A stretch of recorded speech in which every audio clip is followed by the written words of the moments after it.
Oil బాగా వేడైన తర్వాత ఇందులో ఆవాలు, జీలకర్ర, పోపు దినుసులు వేసుకోవాలి.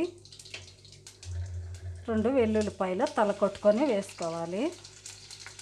2 ఎండుమిర్చి వేసుకుందాము. కొద్దిగా కరివేపాకు, సన్నలుగా పొడవుగా కట్ చేసుకున్న ఉల్లిపాయలు వేసుకోవాలి. వేసుకొని బాగా మంచి కలర్ వచ్చే వరకు ఫ్రై చేసుకుందాం. ఉల్లిపాయలు బాగా మంచి రెడ్ కలర్ వచ్చే వరకు ఫ్రై చేసుకోవాలి. చూడండి, ఇక్కడ చూపించిన విధంగా మంచి కలర్ అయితే వచ్చింది కదా. ఇప్పుడు మనం పప్పుచారుని ఇందులో వేసేసుకోవాలి. పప్పు పులుసుని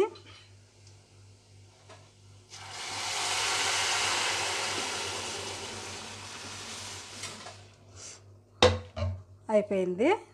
ఇప్పుడు ఇందులో కొద్దిగా కొత్తిమీర వేసుకుందాం.